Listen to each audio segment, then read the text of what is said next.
The Reserve Bank's board has come to an end just a few moments ago. This comes amidst a public spat between the central bank and the government. All 18 members on the board were in attendance. The RBI, in an official statement, has confirmed what cnbc TV 18 had reported. The RBI board has decided to constitute an expert committee to examine the economic capital framework. Basically, this was the contentious issue of whether the RBI surplus could be accessed by the government or not. Now, the membership and the terms of reference of this committee will be jointly determined by the Government of India and the Reserve Bank of India. Further, the board has also advised that the RBI should consider a scheme for restructuring of stress standard assets of MSME borrowers with the aggregate credit facility of up to 25 crore rupees. The statement further said that with regards to banks under the PCA, that's the Prompt Corrective Action Framework, the matter will be examined by the Board for Financial Supervision of the Reserve Bank of India, which is an existing committee of the Reserve Bank of India. Ritu Lata here with us, also with us, former board member of the Reserve Bank, in fact, the longest-serving board member of the Reserve Bank of India, Mr. Y.H. Maligam. Mr. Maligam, a pleasure, sir. Thank you very much for joining us here on cnbc TV 18. We now have the official statement from the Reserve Bank of India on the crucial issue of the Capital Reserves Framework. A new committee will be set up on the Prompt Corrective Action Framework. An existing committee will take a review of matters and decide whether any relaxation is necessary. A new scheme for MSMEs, and as far as Basel requirements are concerned, no significant change being made either. In a sense, it looks like this is an issue that will no longer dominate the front pages of newspapers or television screens, at least till the next board meeting, sir. A healthy outcome, you believe? Yeah, what is it? Sorry. I was just asking you what you make of the Reserve Bank statement and whether you think that this is a healthy outcome, sir. No, I think this is a good statement because it was obviously whether there is adequacy or not has to be determined periodically.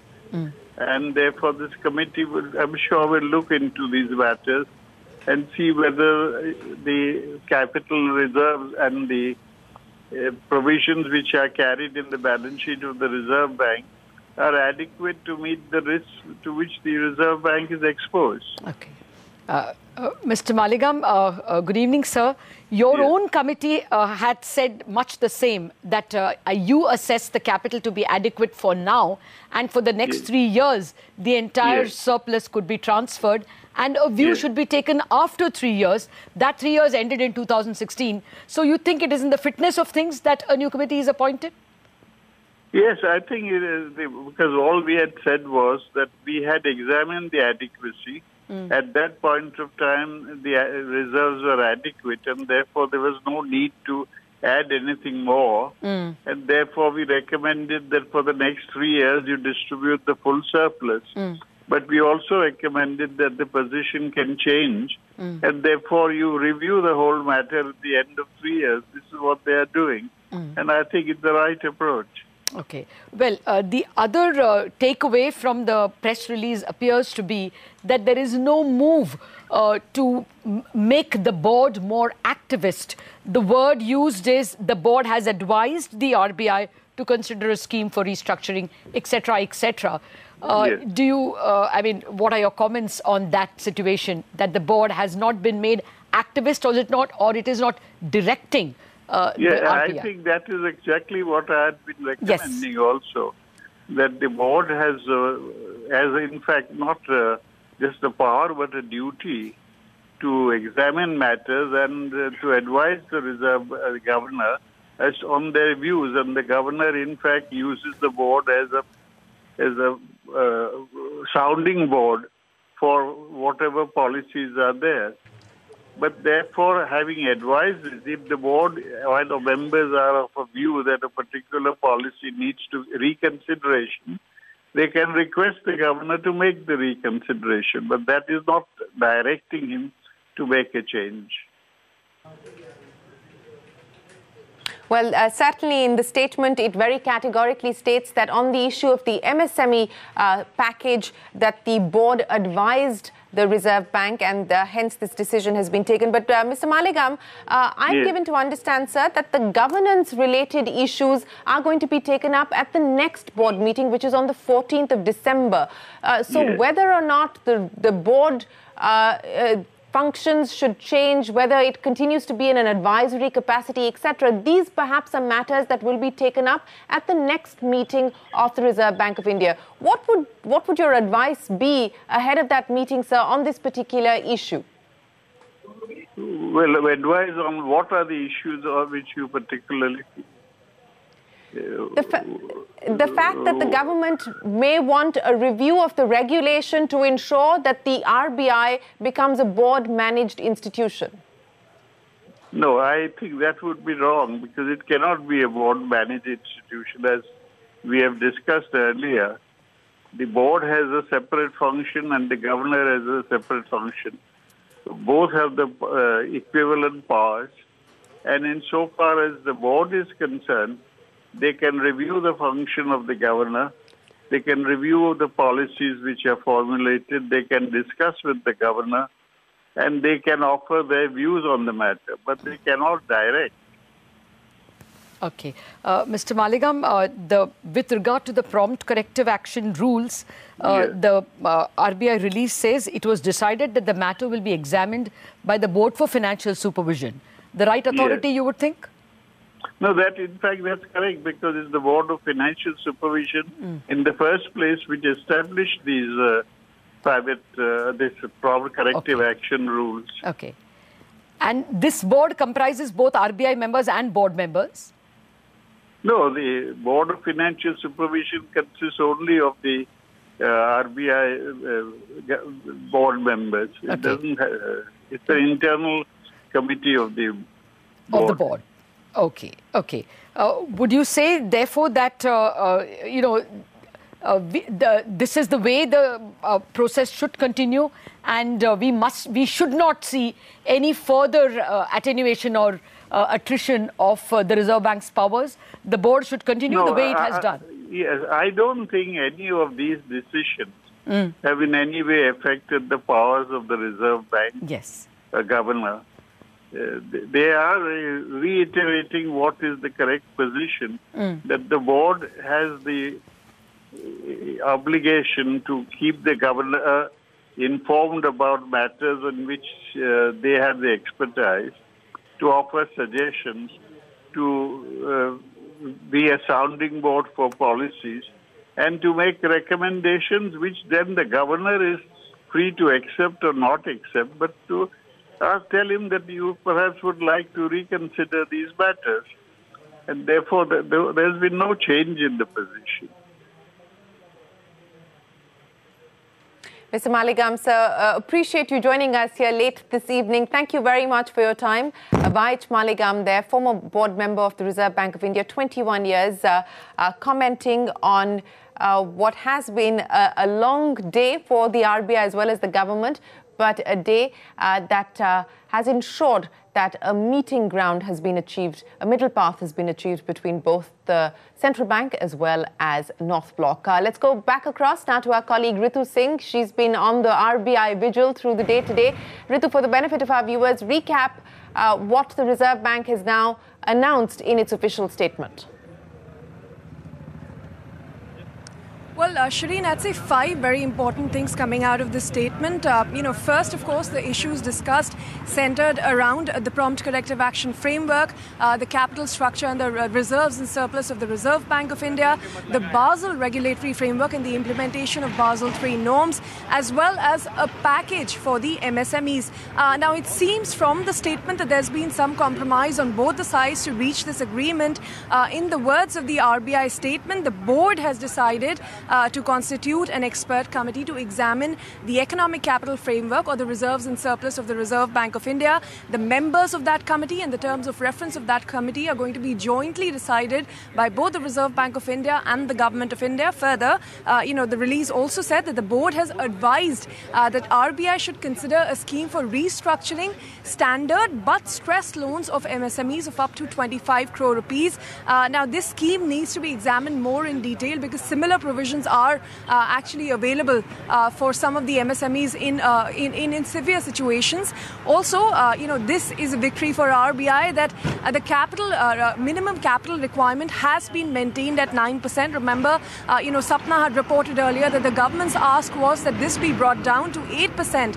But it seems now that a decision has been reached. It will be maintained at 9%. But, there is some leeway given to banks here where RBI said that the last tranche of that 0.625% to meet that 9% mark by next year, that has been extended by a period of 1 year. So now banks have another 1 year to meet that 9% capital requirement under the Basel III norms. And lastly, on the PCA framework, not much has been said in today's release, but it was a matter that was taken up by the RBI board. And now the press statement says that the Board for Financial Supervision, or the BFS, which is RBI's own department, will be looking into the PCA framework. They haven't made any commitment as to whether it will be relaxed, whether some banks will be exempted, but all they have promised is that they will be looking into this issue. So largely it seems like some compromise has been reached on both of the sides, and it didn't really come to voting by the independent members as some were speculating earlier.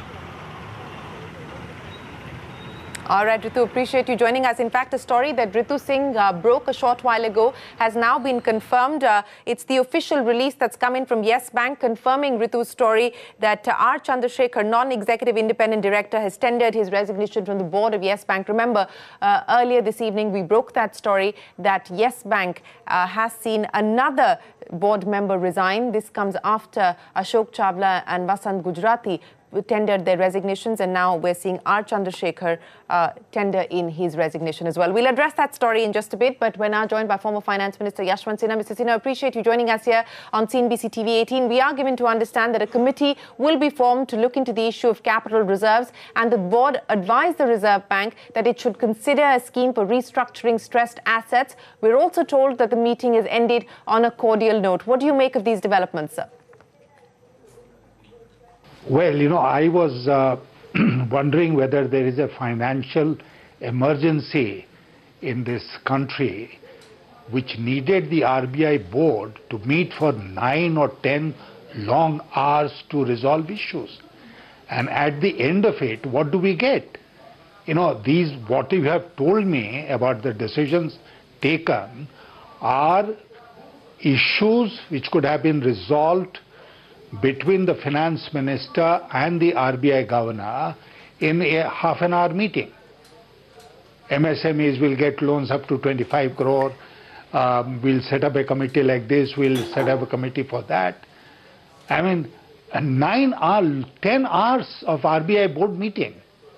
What does it represent? It represents complete breakdown of communication between the RBI and the Finance Ministry at all levels. Otherwise, we should not have come to this pass. That's my first reaction. Okay, but on the specific issues, and if I may address the issue as far as the capital reserves issue is concerned, because that was clearly the contentious one, what we are now given to understand is that an existing committee will look, that a new committee will be set up. It will be decided upon by the government as well as the Reserve Bank to look at the issue of capital reserves in the future, not look back into the past. So that would be good news to your mind? Well, that is some news, good or bad, I don't know. I mean, why suddenly the reserves of the Reserve Bank of India, the capital base of the Reserve Bank of India becomes such an important issue? Because the government is trying to delve into it, take a part of it away. Fortunately, it didn't happen today, so we have agreed to set up a committee which will have a futuristic vision. Well, let it be so. Okay. Well, Mr. Sinha, time permitting, I want to come back to the reserves issue because I'm sure you as Finance Minister also debated or were asked about the reserves.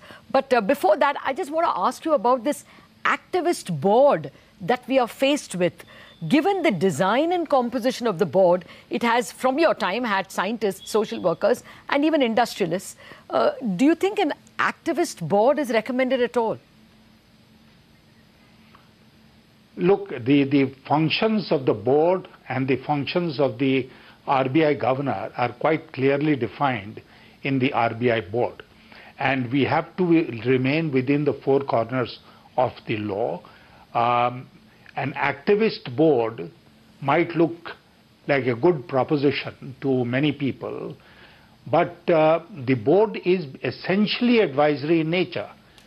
And therefore, for the government to induct into the board people who will carry forward its agenda is not a good news for the Central Bank of India.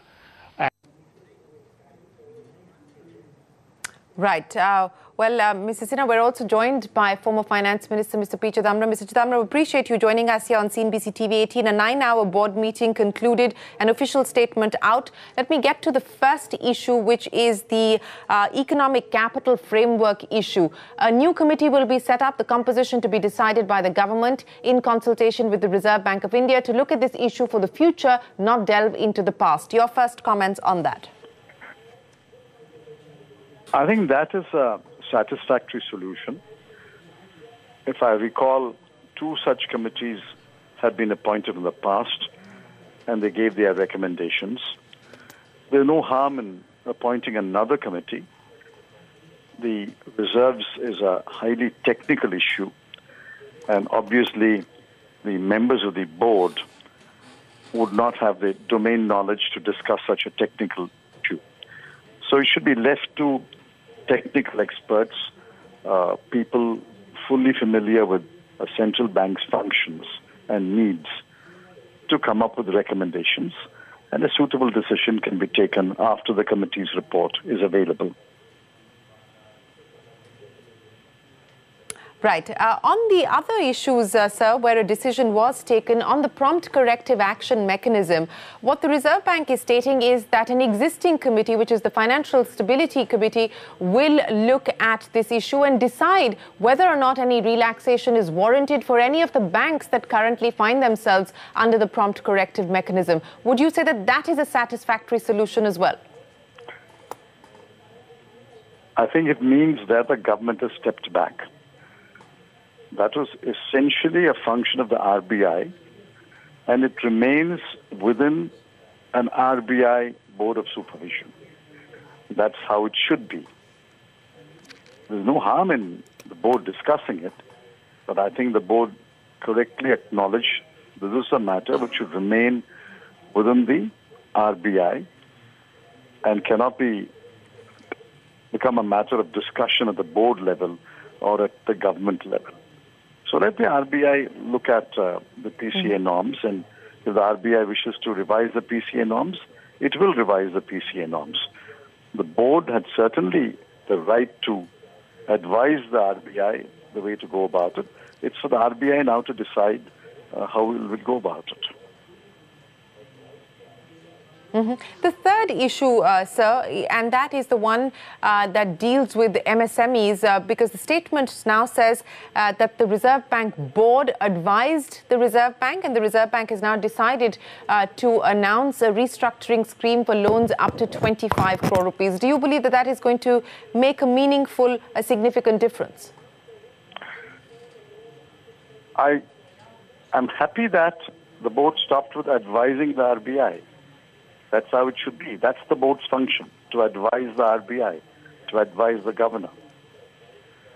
But I'm not happy with the other sentence where it says that the board agreed that the last tranche of the buffer will be extended by 1 year. That's not the function of the board. That again was and should remain a function of the RBI. The board could have advised the RBI to consider whether some relaxation should be given in the CRAR and the last tranche of the CRAR. But there, I think the board overstepped its limit, and I'm disappointed that the governor gave in on that. Okay. My final question to you, Mr. Chidambaram. The next meeting of the Reserve Bank of India board is on the 14th of December, and I'm given to understand that the two crucial issues of liquidity, where apparently there was not enough data to take a conclusive decision, will be taken up on the 14th, as well as the larger issue of governance of the Reserve Bank of India. What would your expectation be? Well, I think government has stepped back. I don't know if it stepped back because it's become wiser and more responsible, or it stepped back because it did not want the shadow of today's meeting to fall on the elections over the next few days. The next meeting of the RBI board will take place after the election results are out. So in a sense, I think the government wanted the RBI government confrontation to get off the front pages of newspapers and television channels, which they may have succeeded in doing by what happened today. But let's wait and see what they will do on December 14. I sincerely hope that the voices that have been advising them, at least the former governors, the former directors like Mr. Maragam and others, the voices that have been advising the government that they are on a perilous path, I hope those voices will prevail and government will step back and recognize the independence of the Reserve Bank of India. Mr. Chidambaram, a pleasure. Appreciate you joining us here, the former finance minister, on what he makes of the comments, especially on setting up a new committee to look at the issue of the economic capital framework, a satisfactory solution. That's the word in from both two former finance ministers here, Mr. Yashwant Sinha as well as Mr. Chidambaram. Well, let's recap the day's market action for you. It was a no-blues Monday as the bulls rallied today. The Nifty and the Sensex closing 0.75% higher, with the Nifty ending above 10,700. The Sensex also gained over 300 points. Mid-caps fared well, gaining close to 0.5%. However, it was a volatile day for the Nifty Bank, which underperformed to close with minor gains. So that was the market action for you. On Mint Street, the rupee strengthened to a two-month high, ending at 71.64 against the dollar. This after the Indian unit hit the day's high of 71.83 against the greenback. On to the latest in the tussle between the CBI. On-leave director Alok Verma has filed his response to the Central Vigilance Commission's inquiry report on corruption allegations against him. Now, earlier in the day, the Apex Court had asked Verma to file his reply as quickly as possible and had granted him additional time till 4 p.m. today. Now, the court made it clear that it would not adjourn the hearing to another date. Remember, the top court last week had categorized the CVC's report as a mixed bag and that further inquiry was required into some charges. Now, the court will resume the hearing tomorrow as per schedule. Well, the other big development in the CBI versus CBI saga, Manish Kumar Sinha, one of the officers who was transferred en masse in the wake of the Alok Verma Rakesh Asthana spat, has moved the Supreme Court against his transfer. That's not all. Sinha, who was probing Asthana on the back of bribery charges, has alleged that the National Security Advisor Ajit Doval interfered in the investigations against the exiled CBI Special Director. Utkarsh Anand now joins us for more. Utkarsh, some scathing allegations being made in this petition. What more are you picking up? In the CBI versus CBI, now a CBI official, a DIG in the force, has sought to drag NSA Ajit Doval's name. Now, in this application, which has been moved in the Supreme Court today, Mr. M.K. Sinha, who has now been transferred to Nagpur, the anti-corruption branch, the CBI DIG, Mr. Sinha, he claims that NSA Doval sought to interfere with the ongoing investigation against Mr. Rakesh Asthana and the number 2 in the CBI, as well as in the case relating to meat exporter Moin Qureshi. Now, according to this application, Mr. Doval stopped the CBI from searching the residence of Mr. Asthana and to get his call records. Not just this, the application alleges that the other two middlemen, Mr. Mohan Prasad and Mr. Somesh Prasad, when they were stopped by the CBI and were being interrogated, both these middlemen, they dropped Mr. Doval's name and they questioned their arrest, their interrogation by saying that they had very close links with Mr. Doval and that the CBI could not have arrested them. There have been multiple references made to Mr. Ajit Doval in this application moved by Mr. M.K. Sinha, whereby he's not just challenging his transfer to Nagpur, he's also trying to say that that Mr. Doval interfered and intervened, tried to interdict the investigation against Mr. Rakesh Asthana as well as the case relating to Mr. Moin Qureshi. This application was mentioned before the Supreme Court today, but the Chief Justice, Justice Ranjan Gogoi, declined an urgent hearing. However, the application will remain on record. We'll have to see when this application comes up for hearing along with Mr. Alok Verma's petition in the matter. Mr. Alok Verma's petition is going to be heard tomorrow. Right, Utkarsh, thanks a lot for that. Of course, the big day to watch for will be tomorrow. Tomorrow, 10:30 a.m. is when the Apex Court will resume hearing in the CBI versus CBI saga. With that, let's shift focus now. Yes Bank has lost its third board member in less than a week. Sources tell CNBC TV 18 that Yes Bank board member R. Chandrasekhar tendered his resignation today morning. Now, remember, Yes Bank announced Ashok Chawla's and Vasant Gujrati's exits on the 14th of this month. Ritu Singh is back with us. Ritu, what else are you picking up? What is the cause behind these exits?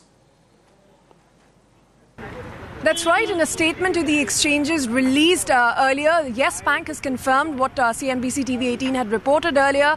R. Chandrasekhar, who was the non-executive independent director on the board of Yes Bank, has resigned from his position effective today. And that is all the statement from Yes Bank says. We have been able to gather from sources that Mr. Chandrasekhar's exit has to do with the new composition of the board that the Nomination and Remuneration Committee has been looking at.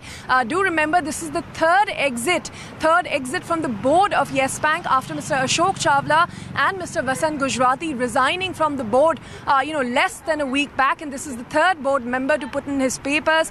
We do understand that, with the reconciliation between Madhu Kapoor and Rana Kapoor, the two warring promoters, the NRC is looking at an overhaul of the entire board itself before a new CEO comes in. And this, we understand from sources, could be a result of that. So, 3 large exits from Yes Bank in a matter of less than a week. Certainly not very good news, as far as the bank is concerned. Right, Ritu, thanks a lot for that. On to a CNBC TV 18 exclusive news break now. The Comptroller and Auditor General is likely to submit its report on the impact of demonetization during the budget session of Parliament early next year. Now, questions have been raised on why this report is being delayed, with a group of formal civil servants writing to the President. Timsy Jaipuria is here with more details. Timsy, what are you picking up? CAG is likely to table a report on the impact analysis of demonetization in the upcoming budget session early next year. What we understand from sources that CAG on May 17, 2017 had called a meeting to discuss the audit issues arising from the demonetization exercise. Various offices of government and CAG were asked to submit views latest by August 10, 2018, and these views are currently being delayed. What we also pick up from sources is the fact that CAG had sought comments on expenditure made by the government to provide relief during demonetization, especially in areas such as GDP estimation. For example, the suspicious banking transactions that have taken place post-demonetization under the various schemes. Also, on account of the money that was given as part of the relief exercise when it comes to NHAI, about 936 crore rupees is due to NHAI concessionaires, because remember, for a long time the toll plazas were suspended from collections. Also, on account of petroleum, the PSU OMCs have being understood to have incurred expenses of about 351 crore rupees on account of various discounts and schemes that were extended for customers. Also, when it comes to railways, similar service charge waivers were given. So all in, a lot of discounts, a lot of relief was given to the people to make demonetization a painless exercise. And yes, on account of this, all expenditure made by the government is what the CAG audit report is going to focus on. Let's see what CAG submits in the budget session. Back to you. Well, on to the big international news of the day. Nissan chairman Carlos Ghosn has been arrested by the Japanese authorities for alleged financial violations. Now, Nissan has accused Ghosn of serious misconduct. The company has confirmed it has been undertaking an investigation into the chairman for months. Now, CNBC's Philip Labau joins us with the details on Ghosn's arrest and Nissan's reaction.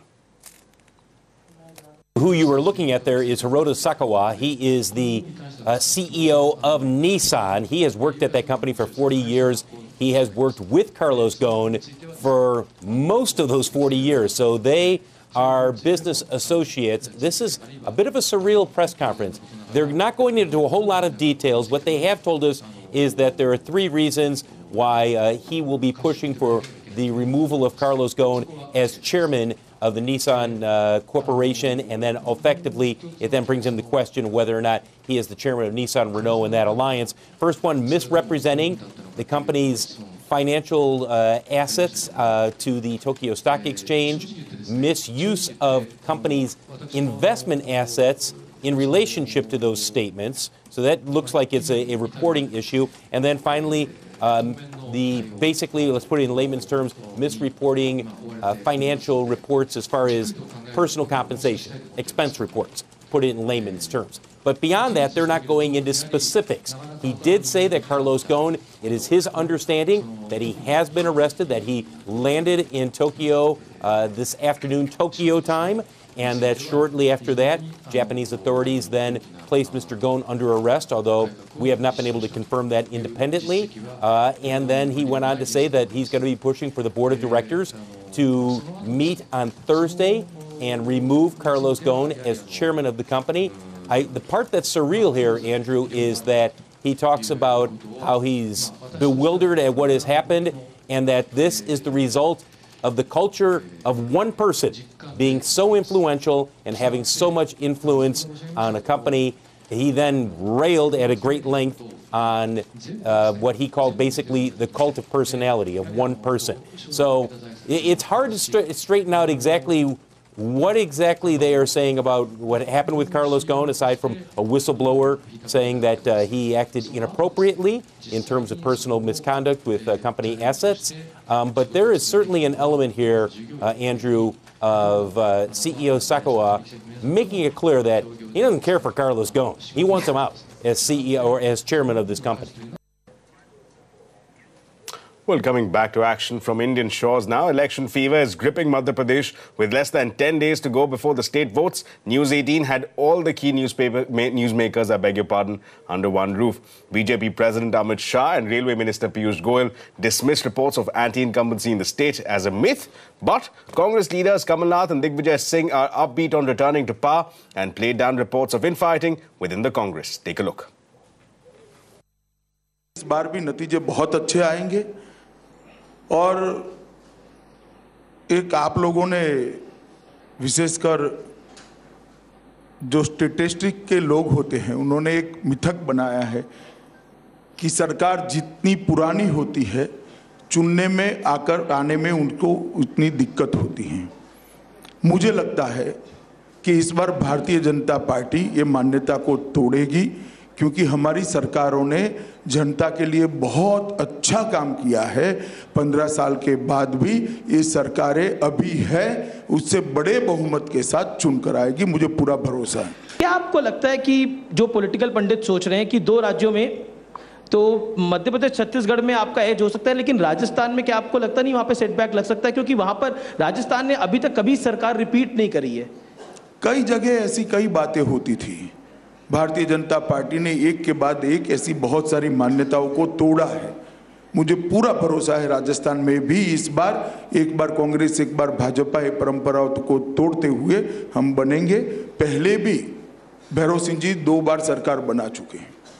Ram जन्मभूमि आंदोलन हुआ उसके पहले भैरव सिंह जी की सरकार थी, हमारी सरकार बर्खास्त हुई, उसके बाद में फिर से भैरव सिंह जी आए थे। तो शायद आप इतने पीछे नहीं सोचते हैं इसलिए आपको ऐसा दिखाई पड़ता है।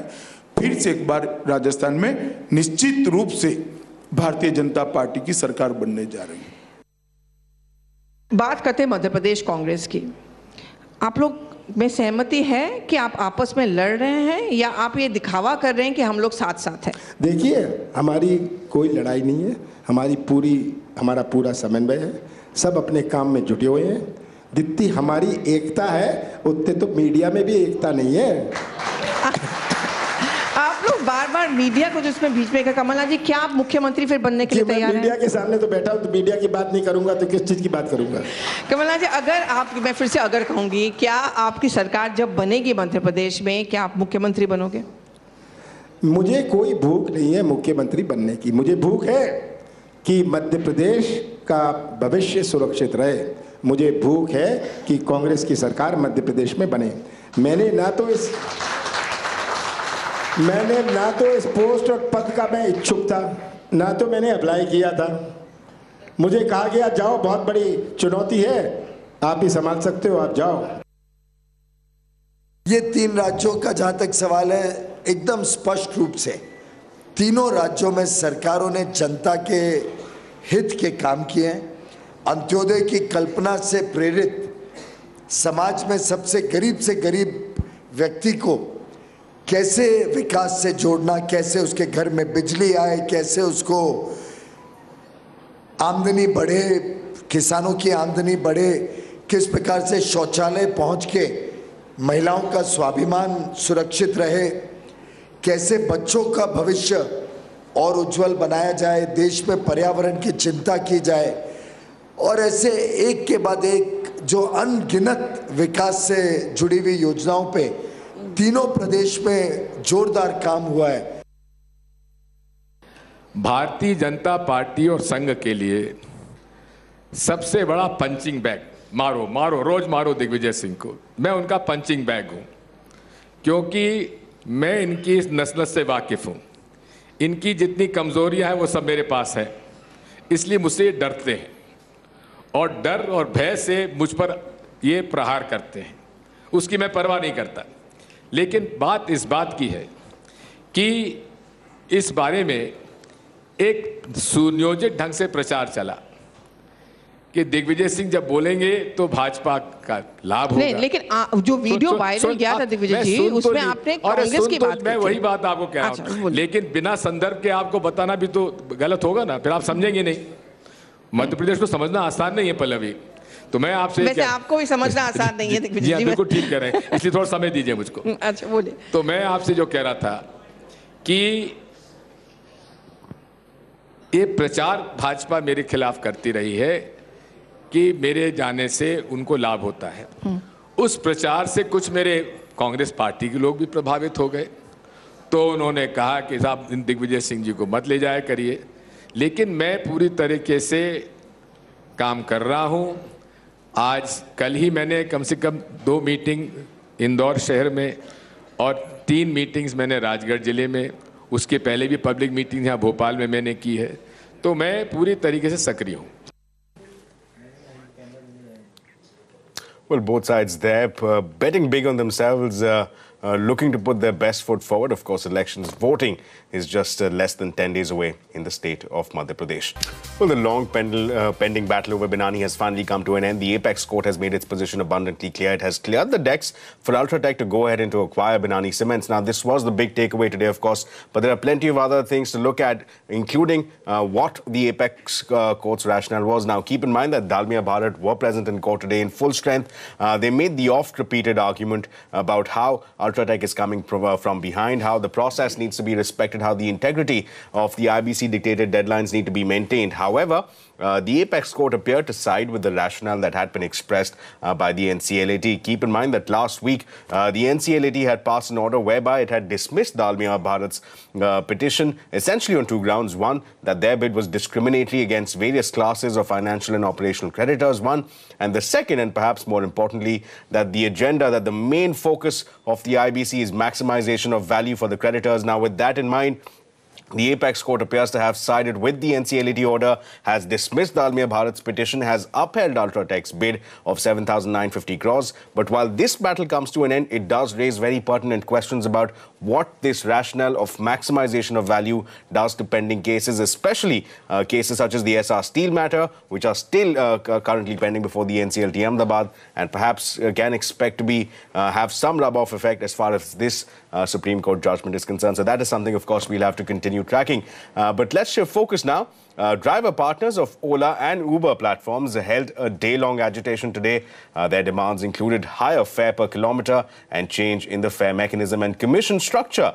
Now, while no resolution has been offered as yet, the Maharashtra Chief Minister agreed to look into their demands after the winter session. CNBC TV 18's Priya Seth caught up with the driver partners earlier in the day to understand their demands. Take a look.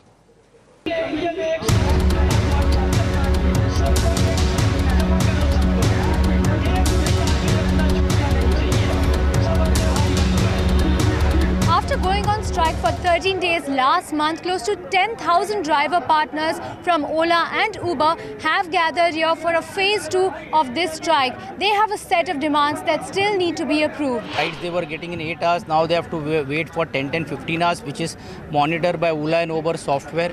Secondly, we are saying that when they had an agreement with with Ola and Uber, the prices were around about 50 to 60 rupees petrol diesel. Now it is gone till 80 to 90 also. Government has given some subsidy. So that's why we are saying you link it with the increase of the fuel price, hike price. We don't want the strike to continue. We want resolution. But somebody has to take initiative and resolve it. Unfortunately, Ola Uber management is not coming ahead. Their only spokesperson speaks on their behalf. And the government is saying if we don't have a judiciary to go get into it.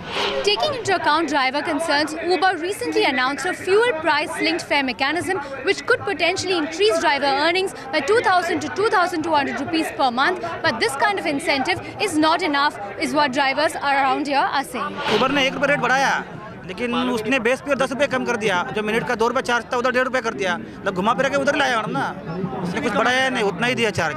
6 रुपये पहले था, अभी 7 रुपये किया. अपन 7 रुपये हम लोग को समझ में नहीं आ रहा है वो 7 रुपये हुआ है कि नहीं हुआ है. क्योंकि कभी हम लोग 18 किलोमीटर का कभी हम लोग 200 रुपये लेते हैं और कभी 18 किलोमीटर का 160 देते हैं. हम लोग लोन नहीं भर पा रहे हैं. रिस्पॉन्सिबिलिटी किसकी है? ओला और उबर की, क्योंकि उसने बिजनेस की गारंटी दी है. और बिजनेस गया किधर वो दिखा. बिजनेस हमारा ऑलमोस्ट 20% बचा है. 100 में से 20% बचा है, 80 गायब. Driver partners are hoping that any intervention from the state government will help them increase earnings and of course repay their EMI. In Mumbai, Priya Seth. Now, the state of Rajasthan goes to polls in barely 3 weeks' time, and ahead of that, CNBC TV 18 travelled to Kishangarh Mandi, which is the biggest marble market in Asia. Now, 3 years ago, the market used to sell goods worth 4,200 crore rupees, and today, that number is down to 3,400 crore rupees. Now, what do marble traders have to say about that, about GST, about demonetization, and are they happy with schemes for MSMEs? Parikshit Luthra travelled to Kishangarh to find out. Take a look.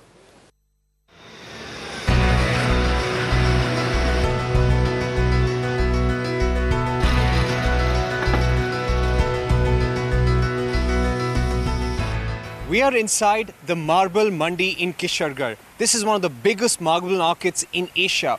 When you talk about marble, when you talk about granite and limestone, the stone business in Rajasthan would be to the tune of 10,000 crore rupees, according to industry estimates. Clearly, it is a big contributor as far as employment is concerned and revenue for the state is concerned. Joining us are a group of traders right now and members of the Marble Association here, and we'd like to get a sense from them as to what they feel about Vasundhara Raje government's work on the ground and what more can be done by the next government. Real estate में मंदी होगी, लेकिन उसका असर सभी पे नहीं है, केवल मार्बल पे ही है ये. अभी आप टाइल्स उद्योग को देखिए तो उसमें इसका कोई विशेष असर नहीं है. मार्बल के और सब्स्टिट्यूट भी हैं बाज़ार में, कोटा स्टोन है, ग्रेनाइट्स हैं, तो वो सब जीएसटी की कम स्लैब वाली रेट में हैं. हाँ, एक शिफ्ट हो गई ना मशीनें, मार्केट डाउन है तो प्रोडक्शन बहुत डाउन है, 100% तो मशीनों को एक्सेप्ट करना पड़ गया. प्रोडक्शन को कम किया है सभी ने. प्रोडक्शन सबने कम किया है. Clearly, GST is a sore point with traders here at the Kishangarh Mandi. The state government also says that they've put a lot of emphasis on MSMEs in the last 5 years. The traders here feel otherwise. They say either those schemes have not had any impact on the ground, or they're yet to take off. समस्या हमारी पानी की है और बिजली की है, GST की भी है। पानी की बहुत दिक्कत हो रही है, जैसा आप देख रहे हैं ट्यूबवेल्स में पानी बिल्कुल ख़त्म हो चुका है और टंकी भी आप देख रहे हैं सामने बन रही है, मगर पूरे इंडस्ट्रीज एरिया में 2 ही टंकी बनाई जा रही है। ये बहुत बड़ी समस्या है। पानी अब हमें परचेज़ करना पड़ रहा है, एक टैंकर की कीमत 200 रुपये लमसम है। वाटर फैसिलिटी है ना, गवर्नमेंट की तरफ से हम चाहेंगे कि मतलब है ना इंडस्ट्री को जहाँ पर वाटर की नेसेसिटी है वाटर फैसिलिटी अवेलेबल कराए, इलेक्ट्रिसिटी रेट को है ना थोड़ा रिड्यूस करे, सर्कल रेट को थोड़ा है ना रिड्यूस करे, नए मतलब इंडस्ट्रियल मतलब जोन की मतलब घोषणा करें। Are you satisfied with the level of infrastructure? Oh, no. We are not satisfied with the state government infrastructure facility. We are giving so many revenue to the government, but we are not getting the response from government. 2 मुख्य कारण रहे कि यहाँ उत्पादन दिन प्रतिदिन घटता गया, जीएसटी लागू होने से और विमुद्रीकरण करने से ग्राहकों की मांग कम हो गई। जहाँ प्रतिदिन 300 गाड़ियों का डिस्पैच होता था वो 250 गाड़ियों के आसपास पर डे का एवरेज डिस्पैच शुरू हो गया। इससे आप अंदाज़ लगा सकते हैं 50 गाड़ी पर डे का डिस्पैच कम होने का मतलब ये हुआ कि इंडस्ट्रीज़ एक पारी में चल रही है। The total stone trade in Rajasthan is over 10,000 crore rupees according to industry estimates. Till about 3 years back, the Kishangarh Mandi, the marble mandi where we are standing, used to sell marble to the tune of 4,200 crores. This has now come down to about 3,400 crores. Clearly, the traders here have a wish list. They hope the new government will look at reducing electricity prices, improving the water supply in the area, reducing the royalty rates that have to be paid to the government, and most importantly, cut GST, which has impacted the cost of marble and reduced demand as well. With video journalist Lakshman from the Kishangarh Marble Mandi in Rajasthan, this is Parikshit Luthra.